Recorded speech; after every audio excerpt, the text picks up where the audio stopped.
Here we are, gonna get chickens.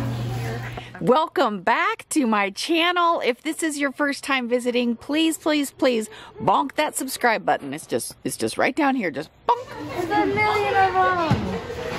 Perfect. We wanted a bunch to choose from.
Look at Daxton looking at the boxes like, what? I think we got 14 chickens and 2 ducks. Oh my God, that's so cute. We might need more ducks, but I don't want to have to wait in line. Oh, that's cute. Like, ugh. Jerk.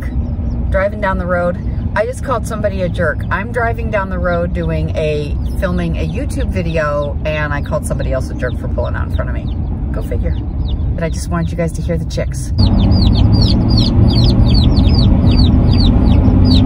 Is that cute or what? My daughter and grandsons were with me, so my daughter Googled friendly ducks.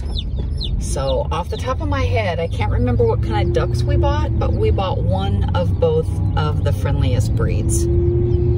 Because if I'm gonna feed an animal, it has to be friendly. They got chick starter. This is their water. This is their feeder. Put the food in it and it rotates on the top so that if they stand on it, they'd fall. So that the chicks don't just stand on the feeder and poop. And it's a green light, so I gotta go. Spur is so excited by this that he has been on the edge of this shivering. Takes a little bit to get the dogs used to new little animals. I've had this cover on this overnight so that the warmth stayed in there. They are in an insulated tech room with a heater. Hey, Nick. He's getting pissed off because of timber. Hi, handsome.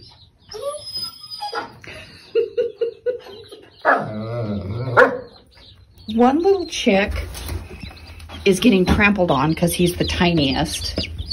When the rest of them settle in and sleep, they seem to be sleeping on him. So I just put him in a box. He's still plenty of warmth. Gave him a little food and water. Maybe he can rest up and eat and drink and feel better in a day or so. But the first day with chicks is pretty crucial if you're going to lose them. Everybody else seems to be doing fantastic. This is just the easiest setup. This is just a heat lamp. They've got the feeder, water, some shavings. I've had these tanks for years. Cover them back up to keep the warmth in there. Somebody's ready for their treat. These are Packer pellets, and Nick waits for them. We're having his knee injected next week to see if some cortisone shots might make him more comfortable. But he thinks he needs more treats.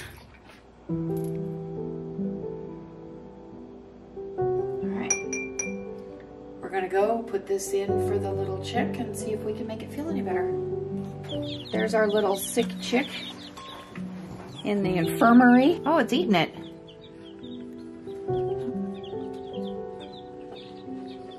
Good job.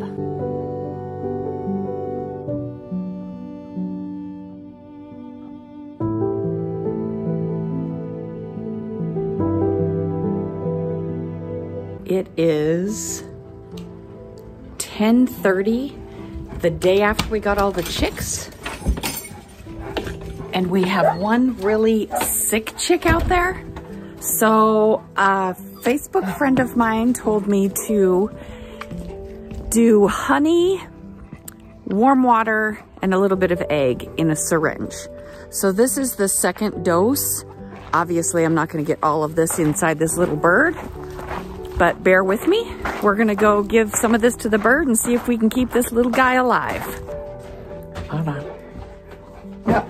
Dogs out. Out. Sure out. They always want to help, and they're not much help at all. He's still alive. Uh-huh. There you go, pretty boy. Or girl. There you go, pretty thing. Look at you. Okay, so it's the next morning. I've got my morning coffee and the egg, honey, and warm water mixture for the chick. This is the moment of truth. Not too sure what I'm gonna find when I get here. Hopefully the chick made it through the night, but there's a good chance he didn't. That's just farm life. Oh my gosh, you guys, he made it. Hi, little guy. He made it. Hi, little one. Keep calling it a him, but no, realistically, this is what's called a straight run. These little banties, which is a smaller breed of chick. A banty comes in what's called a straight run, because they can't tell if it's a boy or a girl, because obviously you can see how tiny this thing is. Puffing out that chest. What a proud baby bird. Good morning. Donald the duck. He's gonna go for a swim.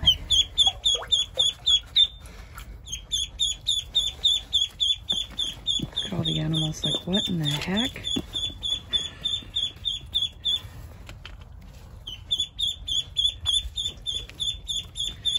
Got a little disco duck. Gonna join Donald. Oh my gosh, look at the cats.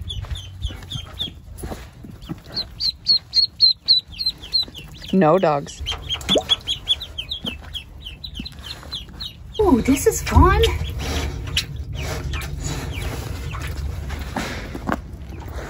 What are you dogs doing? Nope, nope, nope. Nobody gets a duck. No. Okay, I'll tell you what just happened there, to be honest with you. Timber might be the bigger dog, but he is the gentlest, kindest dog that I have. And Spur is by far the most vicious.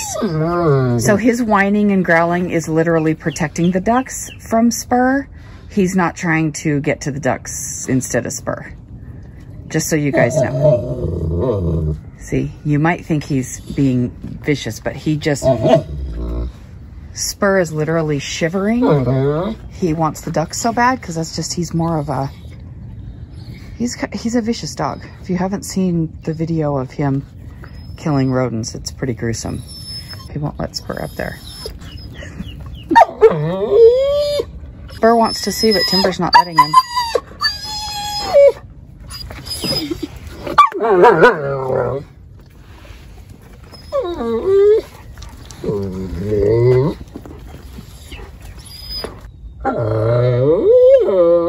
Timber's not gonna let that cat get him either.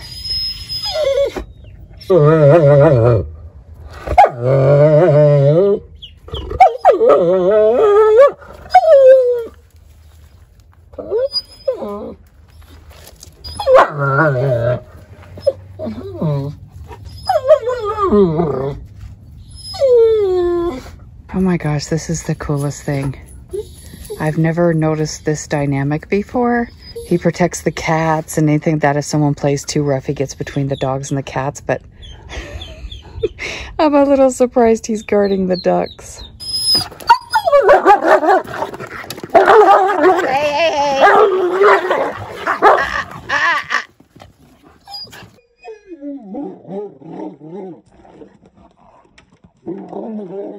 No, no more.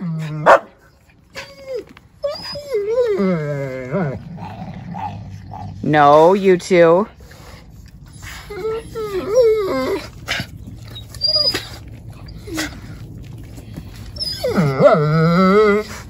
I always let that happen for a couple seconds because they're dogs and that's their natural way. Honestly, he could tear her apart. And as you can see, she's dirty, but she's just fine. Hi guys, you guys are causing a lot of ruckus.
Oh my gosh, this is so weird. I know, isn't it cute? They'll hop on your hands. There. Thank you.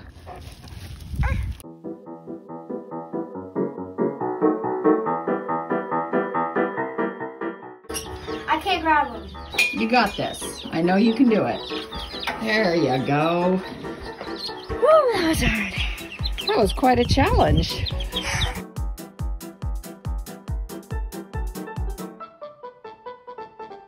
That's cute.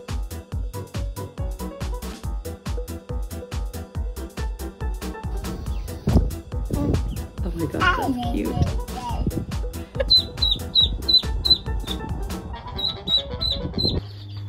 You are such a good big brother. What do you think the cutest one is? One of those little fuzzy gray ones is so friendly. This one? Yeah. This red one with the stripes always hops on my hand first, which is what makes me like it. That little yellow one's another one of those little banties. Oh, it's gonna climb up my arm.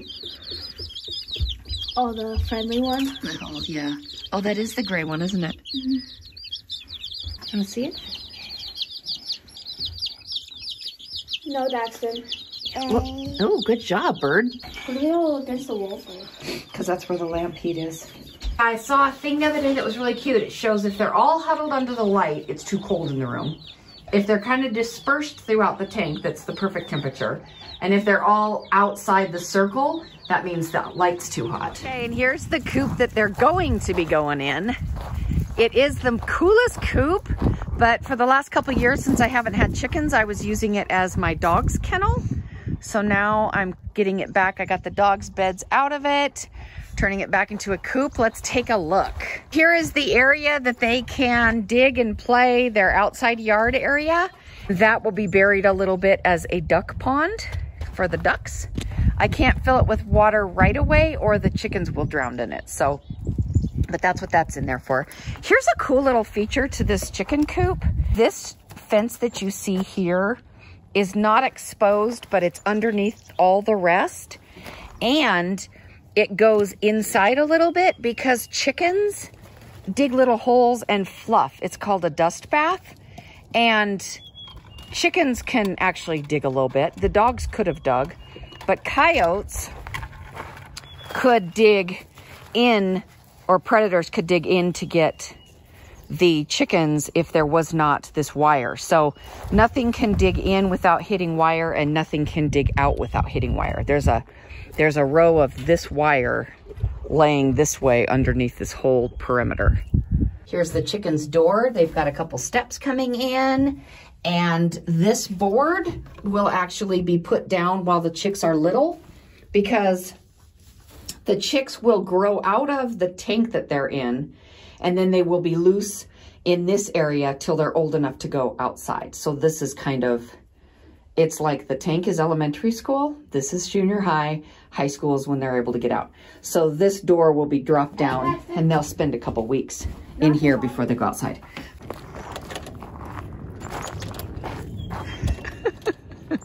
Daxton, what are you doing? What are you doing, Pumpkin?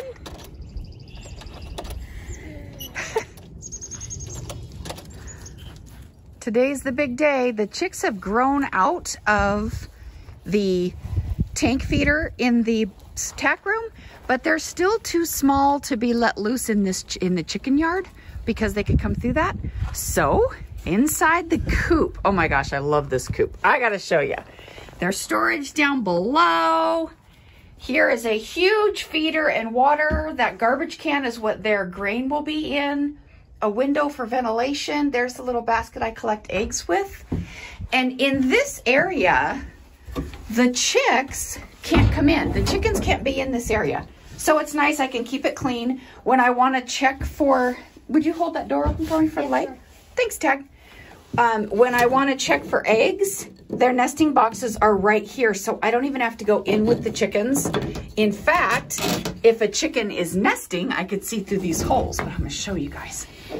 So there's the nesting boxes. Obviously, they're not old enough to use that yet. There is an extension cord right here. For right now, it's the heat lamp. And then in the winter, there'll be a red lamp too, so that they can still lay eggs all winter. So this area is the indoor portion of their coop. I've got the heat lamp in here for right now. So until they are big enough that they can't get out of the outside yard fence, they will be locked in here. And then when they're big enough, this is a door, kind of like a doggy door, only it's a chicken door, and it takes them outside to the chicken yard. Cool, right? And then you might notice up top, there is fencing as well, so no prey can swoop down and get the chicks. But right now that will remain closed, and the chicks will be loose in here. Spur's doing some investigating. Come on, Spur. So that's it. This is my helper for the day. Can you say hello, Tag? Hi. There you go. All right, let's go grab ourselves some chicks.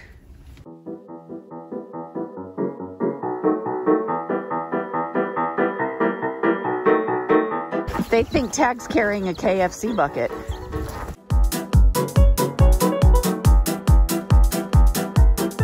This one's a cutie pie. Here, when they get bigger, this is an automatic feeder and this is an automatic water, and they are huge. This is 7 gallons of water, and that is 40 pounds of food fits in there. And the reason that I get such big feeders and waters is because I like to travel. And I feel that in order to travel with, when you have as many animals as I have, everything needs to be able to survive for 3 to 5 days, as far as I'm concerned. I do have someone that watches all the animals, so it's not that they're unattended, but I like to make it really convenient for anybody that's babysitting. So I always make sure that everybody has enough food and water for 3 to 5 days. You want to make sure to get things convenient so that you don't feel like the farm owns you instead of you own the farm. Alrighty, I hope you enjoyed the first couple weeks with these cute chicks as they've graduated from the feeder into the coop. So stay safe, stay healthy, stay surrounded by loved ones, and most of all, stay grateful for all of your blessings. Oh, and don't forget, hit that subscribe button. Just peck away at it. And likes. Yes, don't forget, subscribe and like if you want to see more videos like this. Thank you so much.